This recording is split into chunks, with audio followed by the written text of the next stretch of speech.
Frères et sœurs, chers amis de Philippe MacLeod, je suis heureux de me retrouver avec vous cet après-midi dans ce lieu saint et béni pour faire mémoire de la vie, de l'œuvre d'un homme qui a habité ces lieux, un homme que vous avez pour beaucoup connu de son vivant, pour beaucoup d'autres mieux connu après son retour à Dieu, à travers son œuvre et ses témoignages, M. Philippe MacLeod.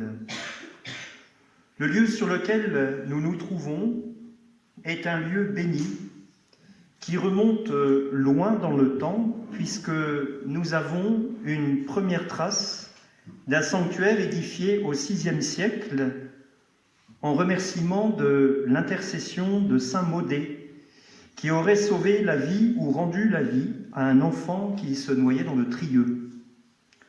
Pour remercier le saint moine irlandais du miracle accompli, le seigneur du lieu, père de l'enfant, fit édifier une première chapelle en ce lieu.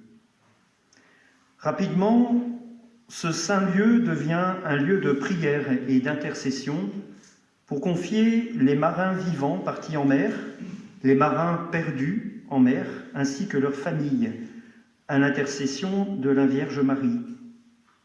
C'est ainsi que nous avons trace, au XIIe siècle, en 1130 pour être précis, ici de la chapelle de Gauzilis, qui devient le lieu d'un des pardons les plus fréquentés de Bretagne, où l'on vient prier Notre-Dame de Pitié.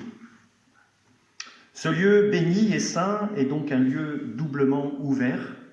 C'est un lieu ouvert à Dieu, puisque ce lieu se trouve à la confluence de trois éléments vitaux, l'immensité de la mer, l'immensité du ciel et la terre sur laquelle nous vivons. Ouvert à Dieu encore parce que ce lieu est consacré à la Vierge Marie, invoqué en beaucoup d'endroits, et notamment dans ses litanies, sous le vocable de porte du ciel ou étoile de la mer.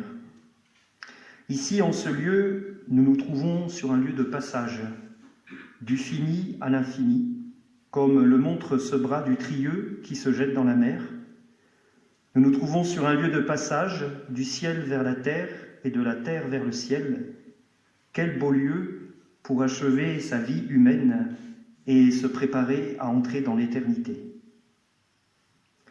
Ainsi donc, en ce lieu dédié à la Vierge Marie, j'aurais voulu vous présenter, sans aucune prétention et de manière très simple et très limitée, parce que je n'ai pas connu notre ami de son vivant, et je n'ai eu que quelques miettes très appréciées de ses écrits. Je voudrais donc vous présenter quelques aspects de la dévotion mariale que portait notre frère et ami Philippe. Cette dévotion mariale qui a grandi lorsqu'il vivait dans les Pyrénées et qu'il partageait son temps entre le sanctuaire de Lourdes et un petit village reculé dans lequel il vivait et où il pouvait s'adonner à la méditation et à la contemplation. D'emblée, la Vierge Marie est située dans sa juste place d'intermédiaire entre Dieu et les hommes, avec la mission très claire de nous conduire à Jésus et de nous ouvrir à la présence et à la vie de Jésus en nous.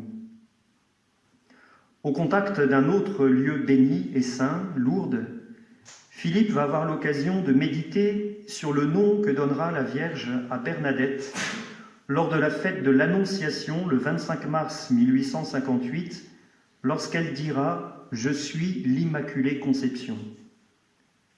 Pour Philippe, comme dans la tradition judéo-chrétienne, le nom dit à la fois l'identité et la mission de la personne. Ainsi donc, Marie est conception. Marie est conception parce qu'elle-même, dès sa conception, a été conçue, renouvelée, déjà porteuse de cette autre naissance. Toute sa présence agissante est de concevoir comme elle a été conçue. Dans le mot « conception », écrit Philippe, c'est tout l'avenir qui s'ouvre, tous les possibles qui se lancent. Nous retrouvons presque la parole de l'ange « Rien n'est impossible à Dieu ».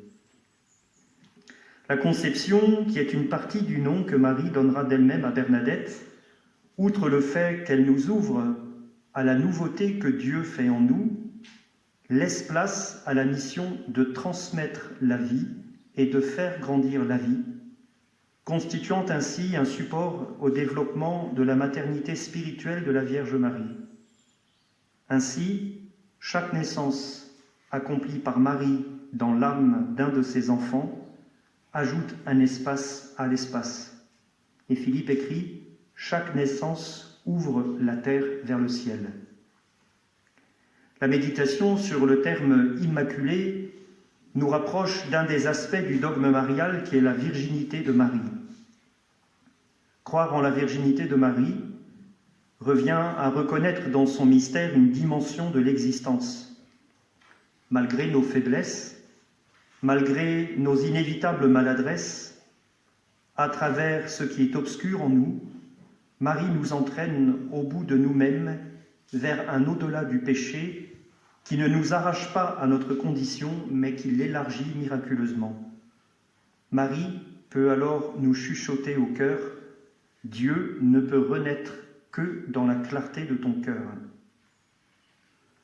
En nous tournant vers l'Immaculée, nous nous tournons vers la virginité de l'avenir de tous les possibles, où de naissance en naissance, nous avançons vers l'Immaculée, l'éternelle enfance du monde, écrira Philippe. La virginité de la Vierge Marie n'est pas qu'une réalité du passé, c'est une vérité présente et qui ouvre l'avenir. La méditation sur le nom de la Vierge Marie, Immaculée Conception, la méditation à partir du lieu béni de Lourdes, de sa source pure, des montagnes, du ciel, de l'air de la montagne, conduit Philippe à comprendre de manière profonde, poétique et théologique un des aspects les plus importants de la maternité spirituelle de la Vierge Marie, qui est de former ses enfants à la vie en Jésus, en nous, et de nous former à la prière et à la vie en Dieu et avec Dieu. En terminant ces quelques éléments concernant la dévotion mariale de notre frère et ami Philippe, je voudrais terminer en m'arrêtant sur la particularité de ce lieu où le fini s'ouvre sur l'infini, où l'infini entre dans le fini. Si Lourdes a été un lieu de maturation, de l'amour et de la dévotion à la Vierge Marie, Gosilis est un lieu qui prépare au départ, au voyage et qui ouvre à l'éternité. L'interpénétration du fini et de l'infini en ce lieu rejoint l'œuvre de Philippe MacLeod, dans laquelle les éléments naturels s'entremêlent les uns aux autres tout en se distinguant. Nous sommes ici entre le rappel de la création et un appel à la recréation. Rappel de la création au moment où Dieu sépara les différents éléments les uns des autres, appel à une recréation au sens où la juxtaposition et l'union des éléments les uns avec les autres appellent la lumière divine pour faire advenir à l'existence chacun de ces éléments dans une création renouvelée. Cette union profonde du ciel, de l'horizon, de la mer, des ondes, de l'air, disent à l'âme contemplative le mystère de Dieu, un seul Dieu uni qui existe en trois personnes distinctes. L'œuvre littéraire, poétique et spirituelle de Philippe apporte du souffle, de la lumière et de la vie à notre monde qui oscille entre orgueil et désespoir. Son style poétique, fruit de l'âme contemplative, permet de rendre accessibles et compréhensibles les vérités théologiques et concernant la Vierge Marie dogmatiques. Ici, à Gosilis, il y a union, communion entre l'homme, l'œuvre et le lieu. Ici, en ce lieu, l'homme fait l'expérience de sa finitude devant l'aspiration à l'infini. L'estuaire nous le dit, la chapelle nous le dit, Marie nous le dit, elle qui partage notre humanité et nous ouvre à la présence divine en nous. Puissions-nous, en ce lieu béni et saint, goûter la paix du ciel qui nous est offerte pour nous donner déjà cet avant-goût de la vie divine et éternelle qui nous attend.